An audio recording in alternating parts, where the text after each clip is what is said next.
Notice we have lots more chairs out. I guess we've been seeing an increase in numbers during the service, and so it's easier to put the chairs out at the beginning of the service than the middle of the service. I don't know.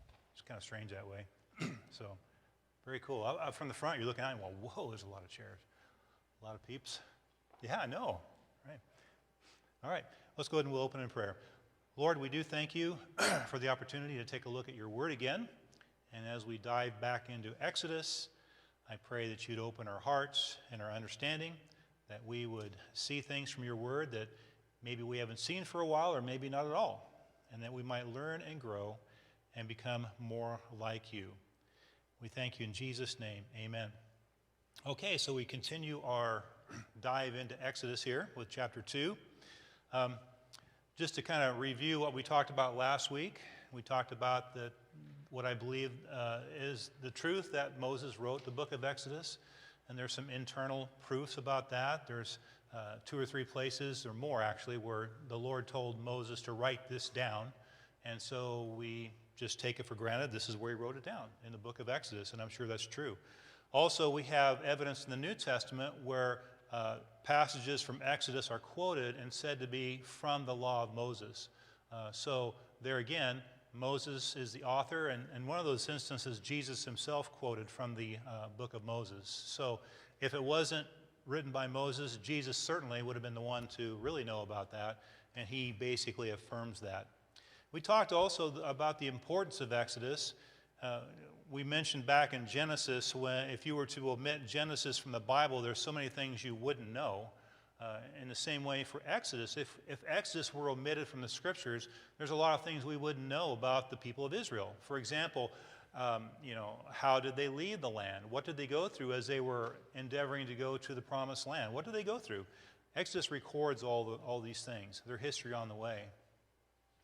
We talked also about one of the key things about last week's lesson is that sometime after Joseph's death, a new Pharaoh arose who didn't know about Joseph. So Joseph lived for 93 years. That is to say, he was in Egypt for 93 years. He lived a total of 110 years. So, and his brothers outlived him. Some of them did. So we figure this is at least 100 years after after he entered into Egypt, that this Pharaoh arose who either didn't know him or I thought maybe chose not to know him. He became concerned about the Jews in the land, and what particularly concerned him. Do you remember? There's so many of them. They're everywhere, right? And plus, in his opinion, they seemed not only more, but they seemed mightier. They seemed more robust than the Egyptians. So he was kind of concerned about that and wanted to know how to deal with them. So he resorted to slavery and oppression. He had basically 3 goals that were stated in one of the verses that he hoped to achieve through this oppression. Number 1 is to reduce numbers. He's hoping that the numbers would be reduced, either through people choosing not to have children or through the older people, like, over 60, dying off sooner, perhaps. But he's hoping to reduce the numbers of people through the oppression. He's also hoping to prevent alliances with enemies. Now, common sense says if somebody is oppressing me, I might want to join my enemies. But the idea is in slavery, they want to keep you weak and subservient so you can't join in an alliance with the enemies. And last of all, he didn't want them to leave, which again seems against common sense. If these people are bothering you, well, why don't you go ahead and let them leave? Well, at this point, they've become a commodity. They're slaves. They're working for virtually nothing. Therefore, they contribute to the economy vastly, so you really don't want them to leave. So they're wanting to keep them in this very subservient role through slavery and oppression. Now, part of the plan wasn't working. Do you remember which part of the plan wasn't working very well? Right, their numbers weren't reducing. In fact, they seemed to increase even more. We kind of made a reference back to Genesis when Jacob was being cheated by Laban, that every time Laban would change his wages, for example, okay, the striped animals aren't yours anymore, only those that have spots. Then all of a sudden, all the animals that were born would have spots. Okay, so every time he switched it, God made it so that it prospered Jacob. And the same thing here. Here we have Pharaoh is oppressing the people, and the more he oppresses them, the more they actually increase in numbers. It's not working. So we have to work on something else. Let's see, plan B. He calls a meeting. He invites the midwives in, and he tells them that he wants them to do what? Right. Any baby boys that are born, kill them right there on the birthing stool. We had a big discussion in our family the other day. Some family members were over and we talked about that. We thought, well, how long would they get away with that? Let's say that they decided to go along with it. At what point would the women go, wait a minute, you had a son that died, I had a son that died? You know, there would have been a point where they would have figured it out. But regardless, they chose not to do that because they had a fear of God. They said no. We talked about the courage that would have taken, because essentially you're saying, I choose death over obedience. And they would have expected to have been put to death. However, God rewarded them with it by giving them their own families. So God didn't put them to death. It didn't allow Pharaoh to put them to death. Plan C. What was plan C? Do you remember? Midwives weren't working. Got to reduce the numbers. How are we going to do it? Aaron. Right. We're going to have the baby boys put to death. We'll keep the girls that way. The girls will intermarry with Egypt, and the people of Israel will cease to exist as a people. This is a very real threat.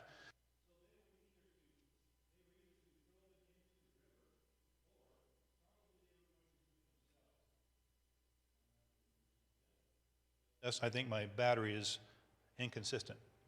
I mean, the battery here. My battery's not too consistent either, but the one on the microphone this time. All right.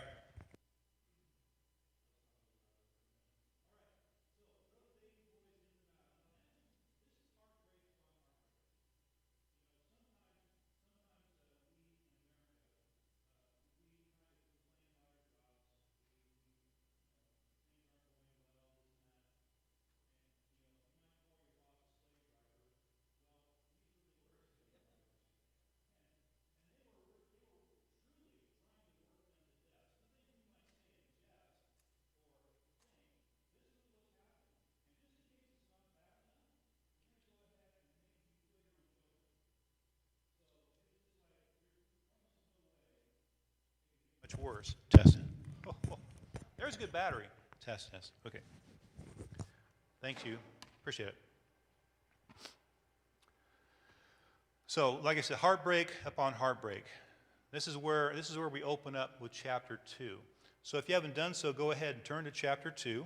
And we're going to read the first 10 verses, and we're going to start over here with Sarah.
Thank you. So, it's interesting that verse 1, it just says, a man from the house of Levi and a woman from the house of Levi marry, and it doesn't give their names. Now, their names are, as you see in your notes, Amram and Jochebed. We get that from chapter 6. but I find it kind of interesting they don't mention their names initially. I think it's because it just seems so very ordinary. These two people meet, fall in love, they marry, and they have a child. Now, it so happens, when you read the text, you get the impression like this child is their first child, but actually, this child is their third child. They have two other children. They have a son by the name of Aaron, who's 3, and they have a daughter by the name of Miriam, who we really don't know how old she is, but she's older than Aaron. So, I speculate in my mind when I figure her between the ages of 5 and 10 probably. So they have 2 children. Aaron must have been born before the edict was issued about throwing the baby boys into the Nile. But apparently Moses was born after that edict, and that would have been expected. When she saw that he was beautiful, isn't every son beautiful? Every daughter beautiful, right? Especially to the parents. But this word beautiful means more than that. It doesn't mean physical beauty. It's a little bit unclear to translate the word, but another way to look at the word would be exceptional. So this child is exceptional. When Jochebed looked at her son, she felt that for some reason he was exceptional. And because of that, she felt it would be worth the effort to go ahead and hide him and try to preserve his life. And she did for a period of 3 months. Now, it's interesting that we're never told his Hebrew name. He would have had a Hebrew name. He would have been christened with a name when he was circumcised at 8 days of age. But we're never told what that name was. And it doesn't matter, of course. I just thought it was kind of interesting as I thought about it. And we see again, Jochebed tried to hide Moses. The question is, from whom is she hiding them? Who would she be hiding them from? Do you think? Egyptians that came by. During our discussion in our family the other night, we talked about that, there would probably be Egyptian soldiers about because they're maintaining control and they're going to listen. And part of their edict probably would be to hear, if children are crying, find out, what the gender is and whatnot.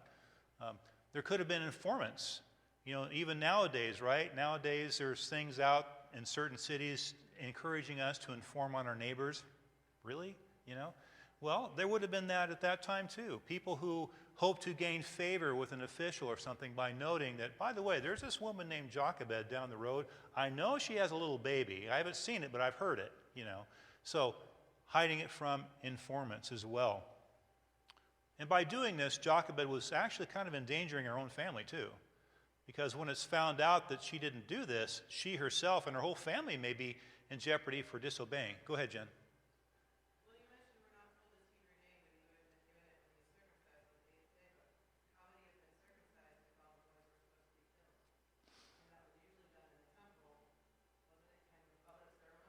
Usually it was, yes. Yeah. I assume they might have tried to do it privately. Right. But I think even getting it circumcised would have been difficult. True. We know that he was circumcised because later on we do find that out. Did it occur then or another time? I probably think it occurred then, but you're right though. It would have been a hidden event. It wouldn't have been something that would invite the neighbors. Thank you for bringing that up. Good. Yes. Okay. She can't delay it any longer, and so she's going to have to obey the law.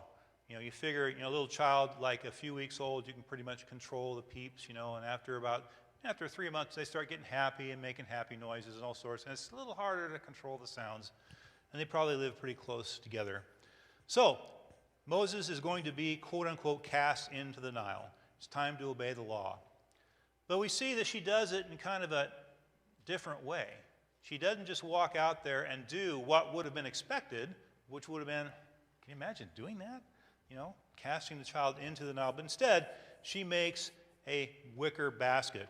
Now in Hebrew, it reads a wicker ark, which is the same word that's used to talk about Noah's ark. So I just found that kind of significant. It's a wicker basket or a wicker ark. And also, she covers it with tar and pitch to waterproof it, which is exactly what Noah did again. He covered the ark with tar and pitch to help waterproof that as well. So it's just kind of a little bit of a similarity. She then goes down into the Nile River, and she takes the basket, she goes out a little ways and hides it among the reeds, probably in a place where the reeds would hold it in position, because the Nile is flowing. It's probably not flowing very fast along the bank, but it is flowing. So she probably puts it among the reeds, and then she walks away.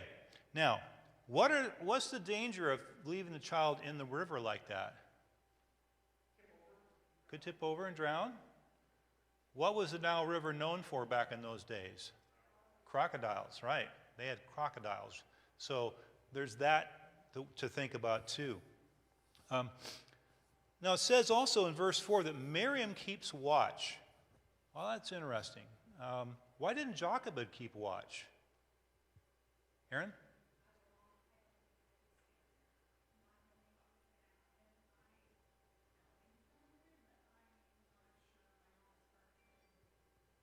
Okay. As a mom watching what might happen, especially if something bad happens. Yeah, Joanna. Yeah, exactly right. It'd be very common to see children playing along the Nile River, of course. So it would just be one more thing. Yeah, exactly. So it would make more sense for Miriam to stay there versus Jochebed. They'd wonder, what's that woman doing there? A child, no one pays attention because they're always playing by the river, I'm sure. So Jochebed goes back, I'm sure. There again, we don't know how old Miriam is, but she has to be probably over 4. And I'm thinking, like I said, between 5 and 10. That just kind of seems like the age she might have been. Pure speculation. So, now, here's another thing too. What Jochebed went through. She put this where?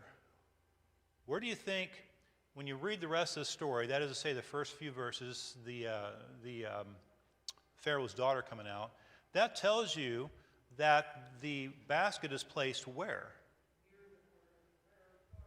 Yeah, near the Pharaoh's palace. It would have had to be, right? I mean, Pharaoh's daughter is a very important person. She's not going to go 2 or 3, 4 miles down the road to walk along the Nile River. It's right outside the palace, and it's right where she would be. How interesting. Now, also, it said that Pharaoh's daughter would go down to bathe in the river. Now, you ask yourself, is this a daily event? Or if not daily, is this a regular event where Jochebed would know that this woman comes down here? So the question is this a planned situation, or is it just, I won't say happenstance, because you know what I mean when I say that, I mean God's providence, or did it just happen to be? It just seems so obvious that it probably was planned by Jochebed to put that right there. Now, as far as the Pharaoh's daughter coming down to bathe, it would have not just been bathing, but it would have been a worshipful event. It would have been a moment of worship because they worshiped the river, they worshiped the things in the river. So it probably would have been considered a worshipful time for her to do that. A couple commentaries bring that out, and we'll talk about why in a second. So you ask yourself, well, what did Jochebed hope? Did she hope against hope that this would happen? We don't know, but it did. In verse 5, we see that Pharaoh's daughter sees the basket, so the basket is a little bit further out than she would have gone. So she sends one of her servant girls to retrieve the basket, in case there's a crocodile out there, and bring it back. Now, if this was the hope for plan by Jochebed, it succeeds magnificently. This woman comes out, she sees the basket, and she acts on that. Aaron.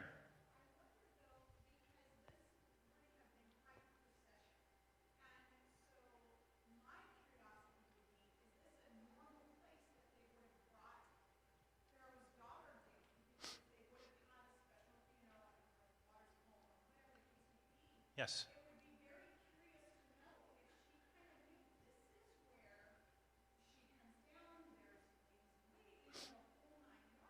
Mm-hmm.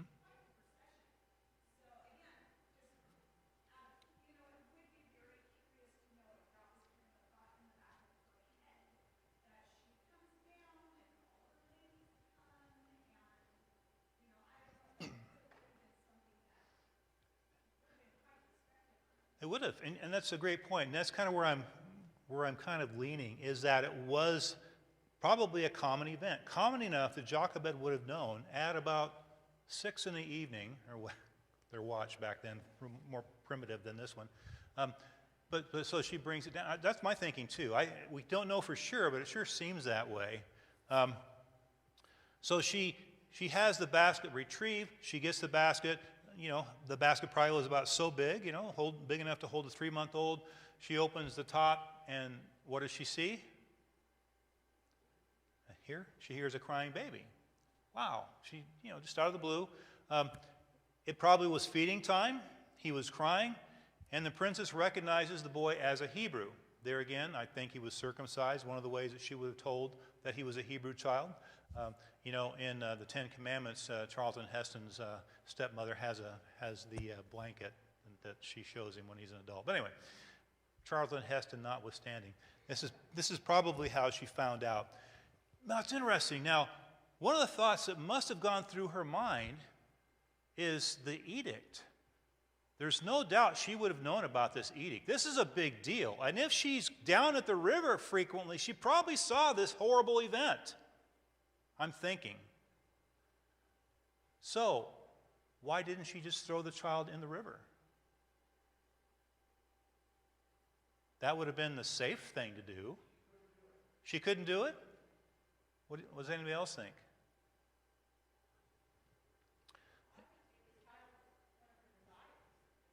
Okay. Yeah. Here's this child right in front of her. Maybe a child is one of her desires. That's a good point. Didn't think about that. Now, here's another thing, too. If the commentaries I was reading are correct, that this may have been a worshipful event for her to go through, how might she have interpreted finding this baby? It's an act of the gods, which is true. The God, right? It is an act of God. She very likely would have interpreted that as an act of God, which might have caused her to stop and hesitate to think about that. Jen, go ahead.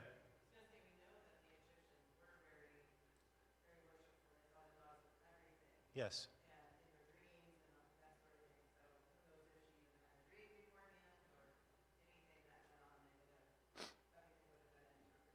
True. Who knows if she had a dream? Wouldn't that have been crazy?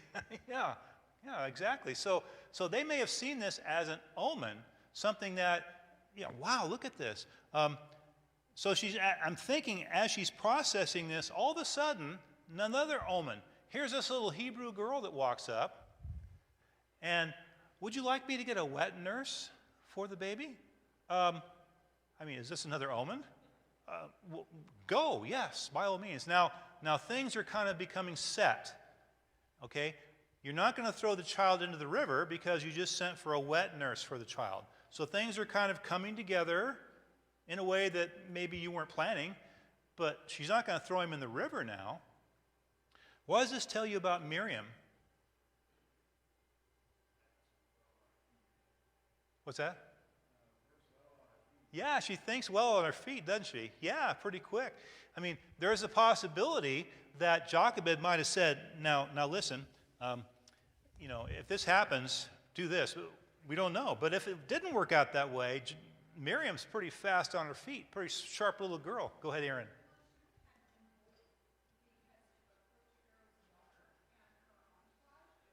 Oh, yeah. Oh, yeah. Exactly. She's a strong person. Because it would have been the daughter, it would have an entourage of women, probably an entourage of some men too, and on the distance because it's for protection. Go ahead, Kellen. Do you have something else?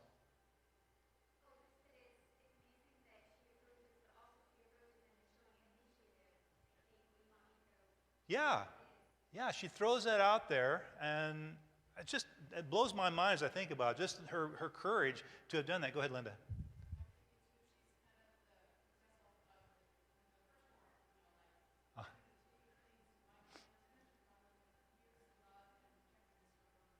Yes.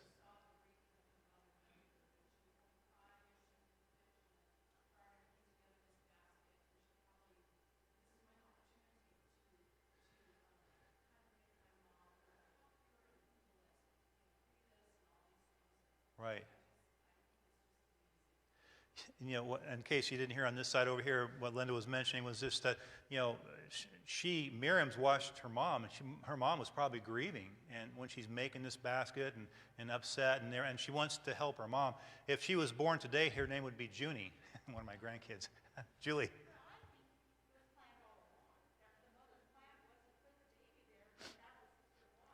Yes.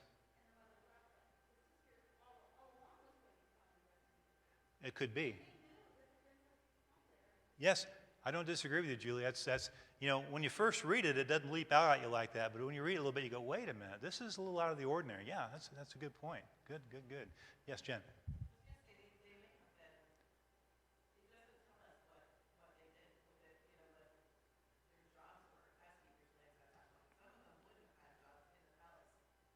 True.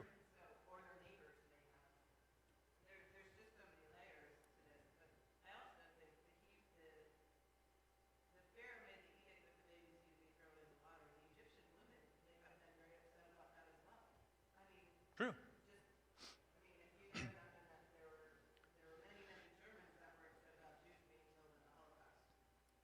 Yes.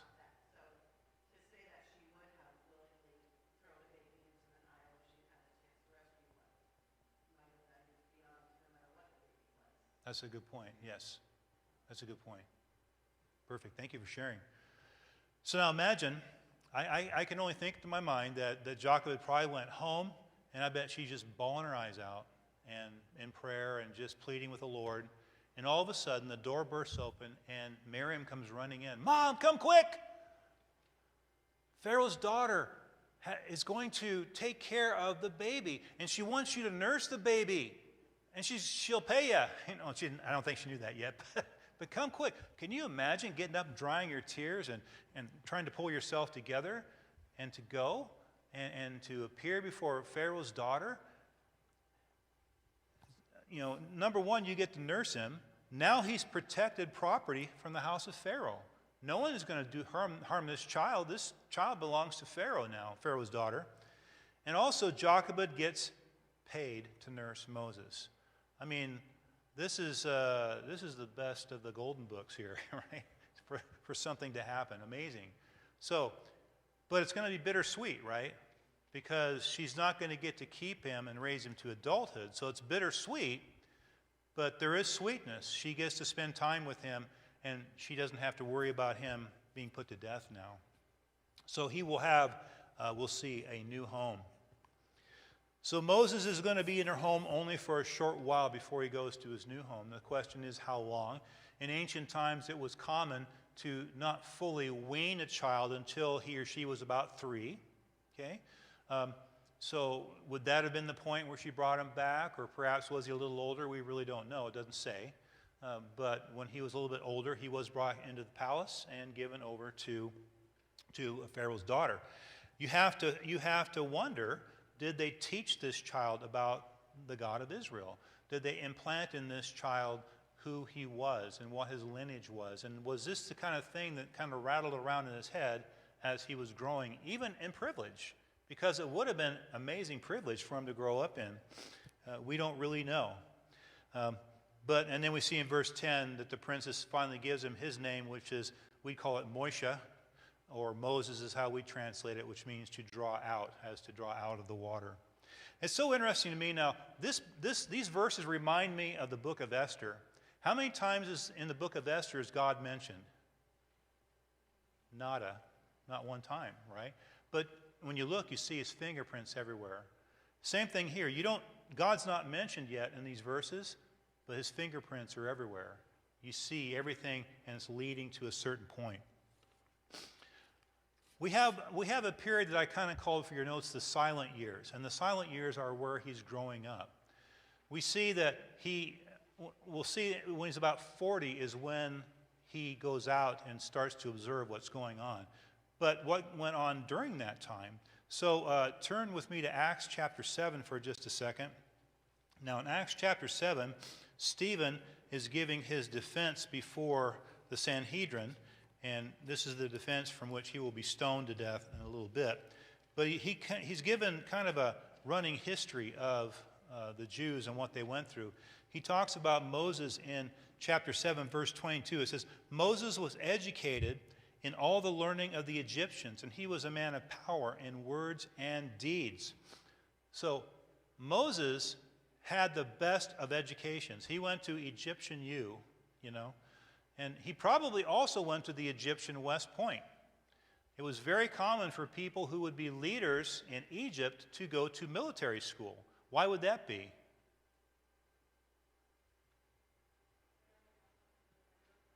Yeah, no, I defend. They're the ones that are going to lead the army.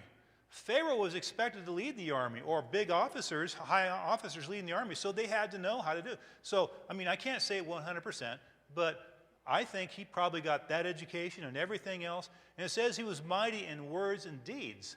So Moses was actively involved in his society. We don't know what he did. We don't know how he did it. But he was involved and recognized as being somebody who was very powerful. Flip over to Hebrews chapter 11. We see mention made of Moses again.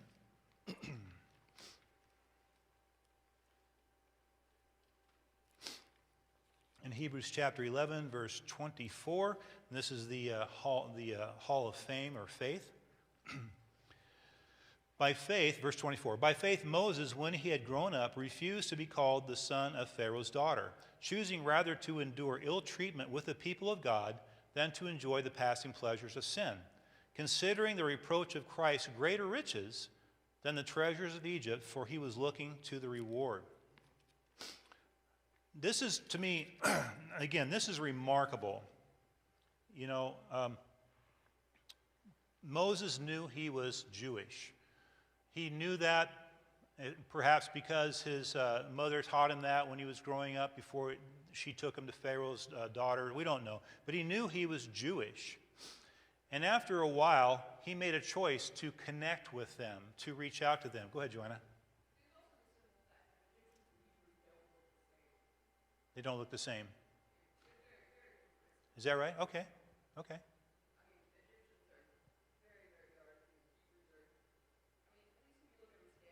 Uh-huh. Seems to be a difference. Yeah, okay. Thanks for bringing... Oh, yeah, that's true. Linda and I are watching a series called The Crown. Has anyone seen any of those series? Amazing. The acting and photography is just, it's stunning. It's really great. We just watched one the other day that's about the mid-50s. It's about Queen Elizabeth and Prince Philip and their years. Very well done. Among other things, one learns the privilege of being royalty from that series. And basically being royalty means you can just about do anything you want and get away with it. There's almost no limit. Even in modern day, there's so much latitude of what you can do. And who would walk away from that? It's pretty rare. Queen Elizabeth's uncle did that, walked away from it. But very rare. Now imagine Moses. Moses is going to walk away from that to join a bunch of slaves. This is amazing. He's going to identify with the slaves, and on the other hand, he has everything he wants in Egypt. He has the education, the power, the position. Who knows what he could have achieved. And yet, he has kind of like the faith of Abraham to me, right? Abraham is told, go here, a place that I'll show you. And Moses is saying, I'm going to identify with these people.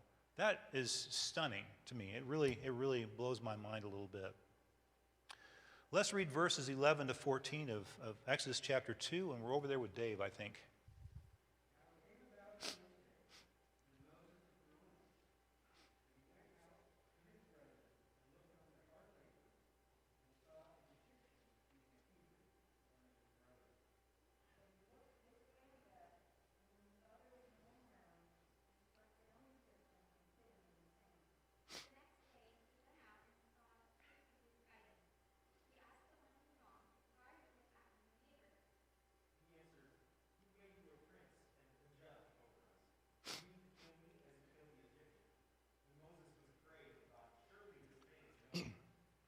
All right, thank you. So it says in verse 11, in those days, back in Acts chapter 7, 23, it says that Moses was 40 years old at that time. So Moses was 40 when he made the decision to go out among the people. He was thoroughly Egyptian, but not really, right? He would have been taken for an Egyptian. He would have dressed like an Egyptian. He would have gone out as an Egyptian prince. So he would have gone out. So you wonder, well, what's he doing? I think it was an intentional act. You know, when you're in royalty, you tend to be kind of insulated from the outside world unless you go out and check out the outside world. You can live in your own little palace, your own little world, and be completely oblivious to what's going on outside the walls, for the most part, unless the people get upset and want to overthrow you. You know? So Moses has perhaps lived this insulated life. He wants to go out and see, well, what's it all about? And so he does. And right away, he encounters something that is really disturbing to him. Moses observed, first of all, the people's hard labor. So he's walking around, he's looking at these people, and probably just stunned when he sees how hard these people are being worked to death. And then he looks over a little bit later and he sees an Egyptian, undoubtedly a taskmaster, that's beating up on one of the Israeli slaves. So it says he looked this way and he looked that way, making sure no one's watching, and he decides to act. And he kills this Egyptian and hides his body. He intervenes, killing the Egyptian. Again, this is very intentional. He intentionally went out to look around. Now he intentionally makes a move to deliver this Hebrew that's being beaten, and he puts this man to death. Do you remember from Genesis one of the defining characteristics of the tribe of Levi? Think about Simeon and Levi with Shechem. What's that? Still didn't hear you, sorry. Violent, wrathful. They were probably impetuous, cruel. And Moses is from the tribe of Levi. So perhaps this inner motivation or inner inkling caused him to take this action, to do this, to take it into his own hands. So the next day, he goes out again and he sees a couple of Hebrews that are fighting or striking each other, and he intervenes again. What are you fighting for? You're brothers, you know. You shouldn't be fighting each other. And what was the response he got from the offender? You know, who are you? Who made you to be prince over us? Are you going to kill me like you killed the Egyptian yesterday? Ah! You know about that? Oh, we all know about that. You know, I mean, that'd be terrifying. He probably thought he got away with it, but no. So why did Moses do these things? Why did he go out? He then intervened with the Egyptian. He then intervened with the Hebrews. Why did he do that? What would motivate him to do that? Any thoughts? Yes, Julie.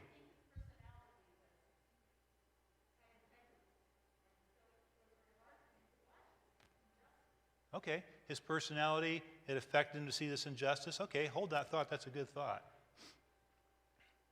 Yes, Jen.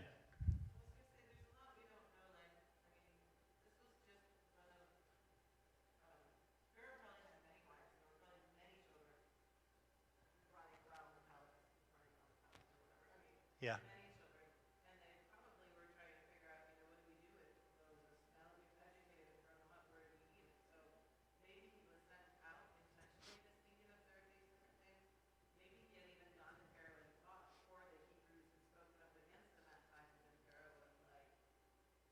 Yeah, you're right. You're right. We have no way of knowing. Right. Okay. Yeah, it's interesting thought. Julie, do you have something else?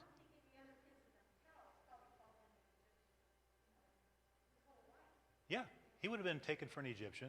Yeah.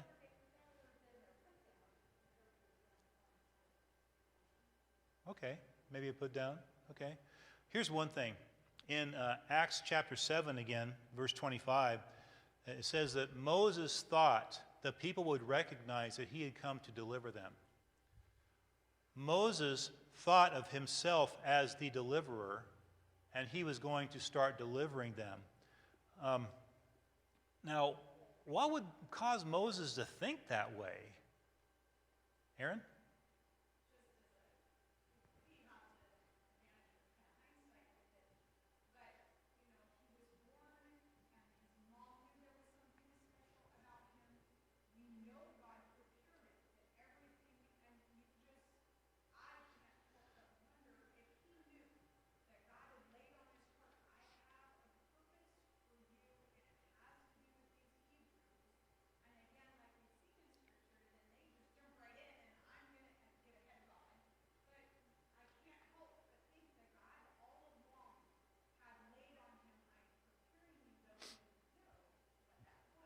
Right.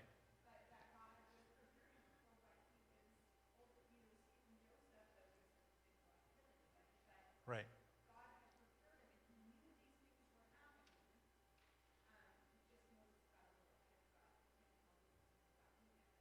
Okay, good. Anyone else? Yes, Teresa. Huh?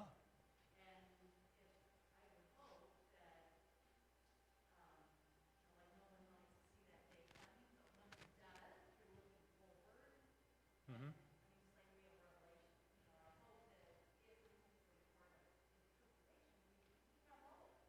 Yeah.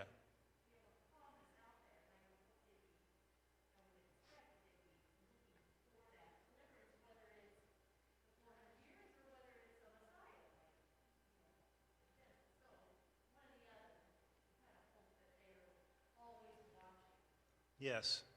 Excellent. Excellent points. Um, Also, there's the events of his life, right? I mean, I'm sure he knew the basket, water, Pharaoh's daughter. Wow, this is unusual. Go ahead, Joanna.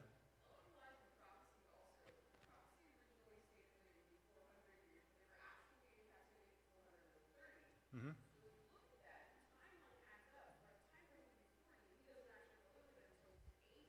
Mm-hmm.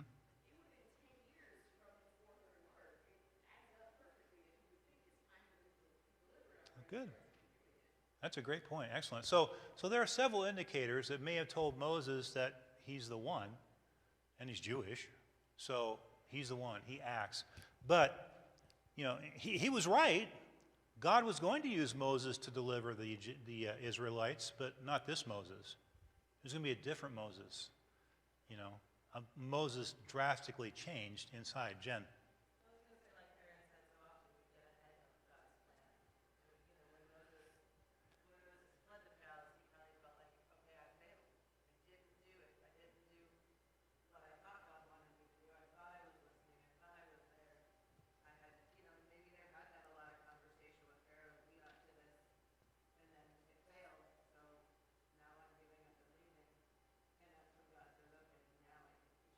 Okay, good. Yes, exactly. No, you're right. You're tracking right with me.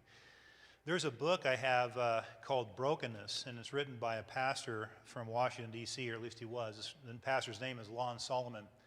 And about 16 years ago, my mother-in-law got the book for me.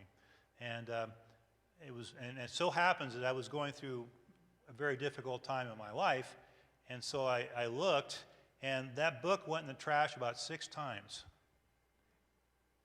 I got so mad.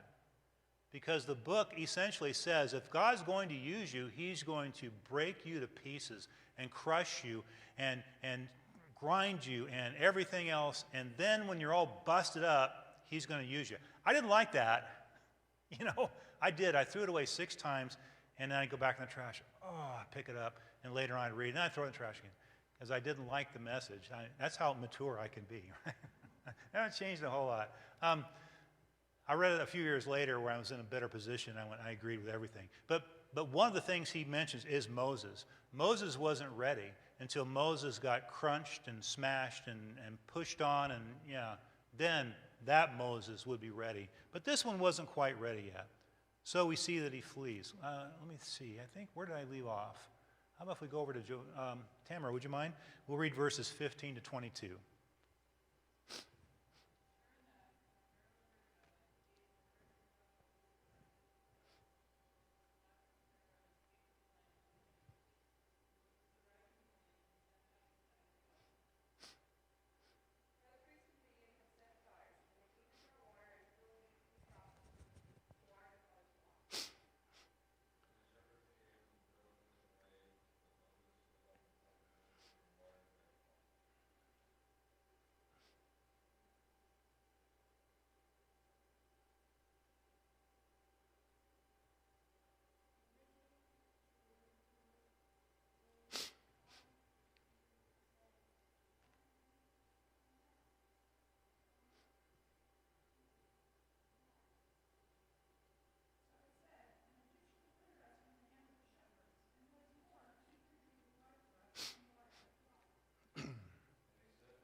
Thank you. So now Moses flees. Now, Pharaoh does indeed seek to put Moses to death.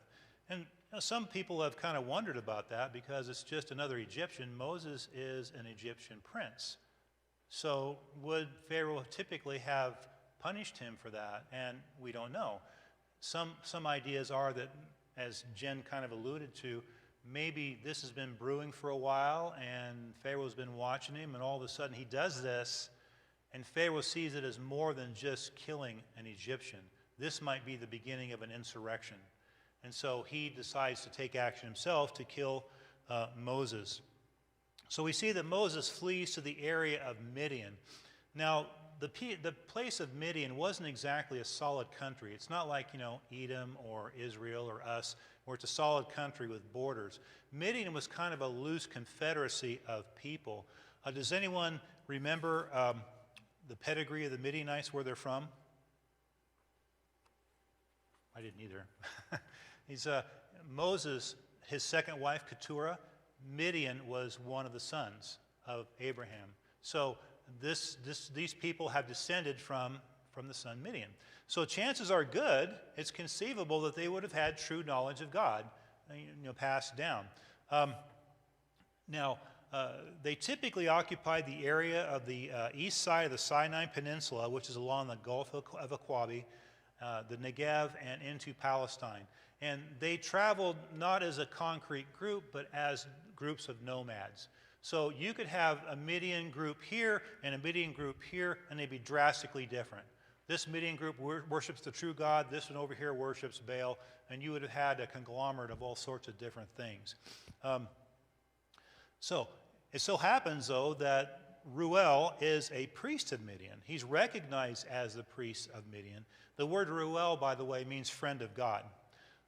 So it's not for certain that he was a priest of the true God, but if he wasn't, he eventually does become a believer in the true God. He eventually does.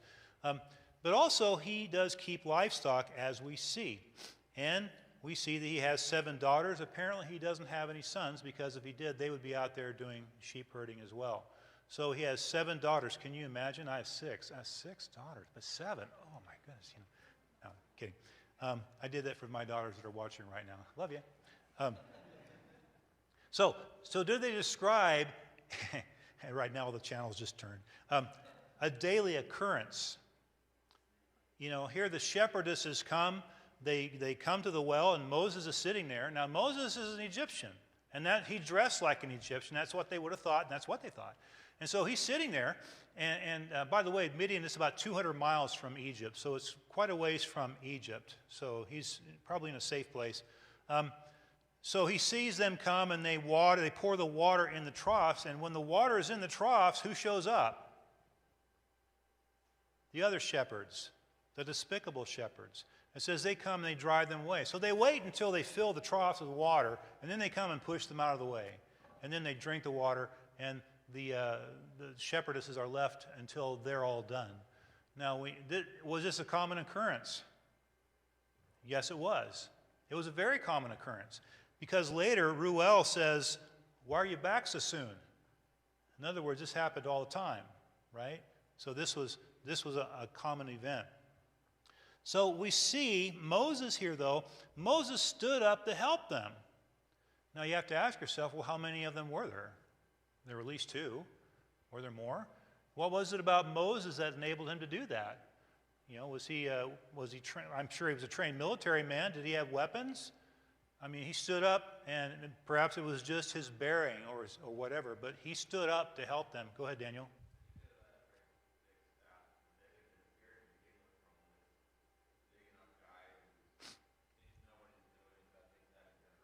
Yeah. Could have been a big staff. Could have been one of those Egyptian swords. Mindy.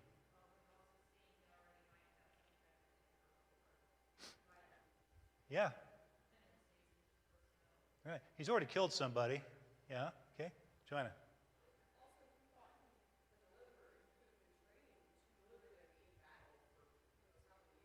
Okay. Yeah, he probably looked pretty rugged. Yeah. Go ahead, Bill. He's not a wimp. No, he's not. He's not a wimp. He's not afraid to intervene. Now, this is interesting. This is the third time that Moses has intervened in a situation. One, the Egyptian was beating a servant, a slave. Another one was two Hebrews are fighting each other. Now, here's this one where these shepherds are picking on these women. What does this tell you about Moses? Julie! Integrity. Definitely integrity. What else? He's interested in justice, okay? He's brave. He's not afraid to stand up, because all three of these instances was standing up for the right thing. He did it. He's not. So, you know, what Julie mentioned earlier in the class about his personality, I go back to that. He's wired. He is wired by God to do this, to be this way. And as was mentioned too, maybe he looked the part. Maybe he wasn't afraid. Okay. So when Reuel hears about this, the first thing he asks his daughters, you know, where is he? He got 7 single daughters. This is a noble guy. I know exactly how he felt. You know, I've done that before. Hey, have you considered so-and-so? Dad. That guarantees it won't be that one. Although that's not true, but I won't go into the story. Anyway, so he invites Moses to dinner, and they probably had a conversation. Yeah, I'm looking for a place to stay. Why don't you stay with us? And before you know it, he's getting married to Zipporah. The word Zipporah means literally little bird. And Moses begins a new career, slightly different than the palace, slightly, right? He's going to be a shepherd.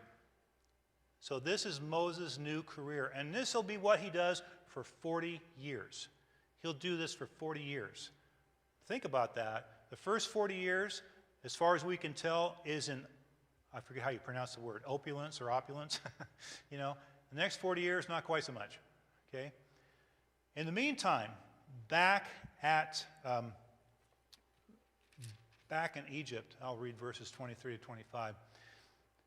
Now it came about in the course of many days that the king of Egypt died, and the sons of Israel sighed because of their bondage, and they cried out.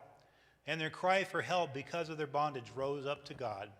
So God heard their groaning, and God remembered his covenant with Abraham, Isaac, and Jacob. God saw the sons of Israel, and God took notice of them. I love this. So while Moses is in Midian, getting used to his new life, life continues in Egypt as before for the Israelites. You still have that terrible oppression. We believe that the edict to throw the male children in the river was rescinded. We don't know when, but we know it was because later they have children, and they talk about the male children too. But we don't know how long it was before it was rescinded. But even so, their life's a living hell. It is, while this is going on. And the people are calling out. They're groaning. They're praying. Oh, God, the God of Abraham, Isaac, and Jacob, we've heard of you. Please deliver us from this bondage. And I love it. Verses 24, 25. God heard. God remembered. God saw. God took notice. I love this. It's like God, by the way, I want you to get this. I saw, I heard, I took notice. God wants us to see that. God hears us. God remembers us. God sees us. God takes notice of us today. Now, God's about to do something for Egypt, or that is for Israel in Egypt. His man is just about ready. This is 40 years is going by. His man's about ready to go forward with this, okay? And God is going to act. And how do you know that God, whatever your situation is, if you're having a difficult situation, maybe God is just on the verge of acting on your behalf because he hears you, he cares about you, he notices you, you are special to him, which kind of blows my mind. I don't think of myself that way, but God does. Now, Moses had a lot of alone time as he shepherded the flocks. You know, Apple wasn't out yet. They didn't have the iTunes thing. So what do you think about? You know, one of you kind of mentioned that in a comment. Well, I thought I was going to be the deliverer of the people, but I guess I was wrong. I'm not going to be delivering much right now except sheep. Did he give up on the idea? Did he drop it? I would have. Well, sheep aren't so bad, after all, right? I got to throw a dad joke out there every now and then. My kids will be so disappointed. Did he ever think about going back? Did he become content being a shepherd? We don't know. I guess this is it. But 40 years later, God had an offer for Moses that would forever change his life. And actually, it wasn't just an offer. It was something more than an offer. He couldn't refuse the offer. I don't know if the Lord had an Italian accent when he talked to Moses. I get carried away. And I'll probably talk to Pastor Jason about that later. Anyway, any other takeaways? Bill? I find it interesting is different schools. Oh, yeah. The school of the Egyptians, he became powerful in his speaking, and the intellect of all that they were learning, so he was able to speak their language in essence. I can speak the language of a lot of contractors because I've been around them a lot. Mm-hmm. Sometimes other people will just defend them, but speak their language, he knows it. And not just language, but specific what they are. Yes. The other thing is, they had to be doing all this worship of idols, even back 40 years before. And how much he was involved or had to be forced to be involved, and yet surely his family had had an implant in his life. And he's saying, wait a second, which is really real? Mm-hmm. And he's got to see the history of the Egyptians and the history of the Jews and say, there's something not right here. And I think that's what caused him that. My question is when did he decide to not be part of the Egyptians and be part of the Jews? And I think that taking powers into his own hands was that moment. He just did it wrong. Okay, good. God threw him in that desert wilderness area, maybe not desert, but wilderness. Yeah, it is desert. To learn about sheep. Why sheep? Because he was going to be shepherding people that actually did shepherd sheep.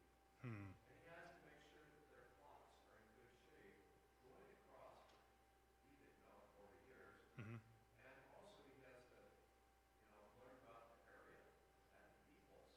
Mm-hmm. He's got a crash course when he showed up, and he had to chase these guys off. But he's no push around.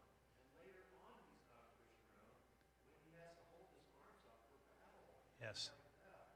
He was a mighty man. And I'm going to be teaching next time. Yeah, he gets the good stuff, the burning bush. He gets to talk about the offer. Well, I have homework assignment for everybody. Okay, go for it. Read this chapter coming up, but I have another chapter I want you to read too. Chapter 90 of Psalms. Okay. Chapter. It's the only Psalms that Moses wrote, Yes. and I think it directly relates to this. Yes. Psalm 90 as well as chapter 3 for next week. Very cool. Very cool. Jen, go ahead. Well, I'm thinking about how, I was thinking about Exodus, you say there came another Pharaoh who did not know about justice. Well, and you asked last week, did he really not know? I think he intentionally forgot about it. Obviously, when Moses was being trained, he was probably trained in all the history of not just the Egyptians, but everybody they knew around them. Yes. Studied the history of the other people around them too, Hmm? and the history of how they became the most powerful nation. So Moses would have known about justice. Yes. And he probably would have studied him, and he would have said, ooh, a Hebrew that ended up in the palace. Let's see, I'm a Hebrew that ended up in the palace. He would have noticed those similarities, and therefore he would have thought, okay, I am the deliverer. Yeah. But then, and I also think it's interesting that he spent 40 years in the palace, and then he spent 40 years out with sheep, Mm-hmm. and then he's going to spend 40 years putting in With the other sheep. yeah. Good. Thanks. Thank you. And also, I go back to what Joanna mentioned too, is just the fact that maybe they were keeping track of time, and that, ooh, it's about time. That's interesting. Very cool. We got to close, or I'll be in trouble. Thank you so much, Lord, for this day. Thank you for your word, which is living and active and sharper than any two-edged sword. Your word, Lord, tells us things, but then your word becomes a surgical knife sometimes. It cuts away things, or it makes an impression, or it takes something out, Lord, or puts something in. I just pray that your Holy Spirit might intertwine your word into our hearts, into our lives, that as we walk, we would be different. we'd make a difference because of you. Lord, please be with the worship team. May they sing praise to your name. Make that joyful noise. I pray also, Lord, that you would be with Pastor as he preaches, and may he preach your word with power, passion, and conviction, and may we grow as we listen. And we thank you in Jesus' name. Amen.